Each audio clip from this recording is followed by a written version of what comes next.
ముందుగా అందరికీ తొలి ఏకాదశి శుభాకాంక్షలు.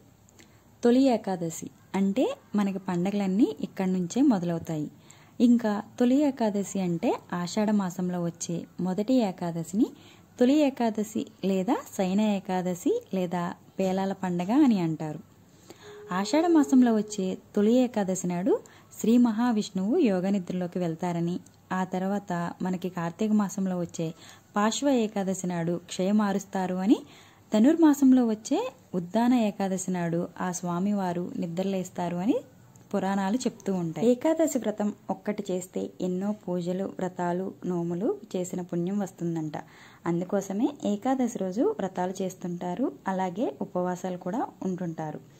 ఉప అంటే ఉండటం, వాసం అంటే దగ్గరగా. సో ఆ మహావిష్ణువుకి ఉపవాసం ద్వారా మనం స్వామివారికి దగ్గరగా ఉంటారు భక్తులు.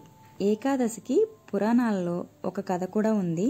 కృతయుగంలో మురాసురుడు అనే ఒక రాక్షసుడు బ్రహ్మవరంతో దేవతల్ని, ఋషుల్ని ఇబ్బంది పెడుతూ ఉంటే ఆ శ్రీ మహావిష్ణువు రాక్షసుడితో 1000 ఏళ్ల పాటు పోరాడి అలసిపోయి ఒక గృహంలో విశ్రాంతి తీసుకుంటున్న సందర్భంలో శ్రీ మహావిష్ణువు శరీరంలో నుండి ఒక కన్య ఆవిర్భవించి ఆ కన్య ఆ రాక్షసుని అంతమొందిస్తుందంట.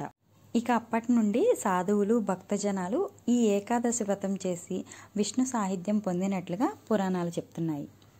తొలి ఏకాదశి రోజు పేలాల పిండిని తప్పకుండా తినాలి అంటుంటారు.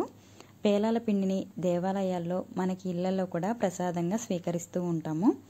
మరి ఈ తొలి ఏకాదశి నాడు ఆ శ్రీ మహావిష్ణువు ఆశీస్సులు మీ అందరిపైన ఉండాలని మనస్ఫూర్తిగా కోరుకుంటూ ఈ వీడియోని ఇక్కడితో ఎండ్ చేస్తున్నాను. వీడియో నచ్చితే లైక్ చేసి, షేర్ చేసి, అలాగే సబ్స్క్రైబ్ చేసుకోండి.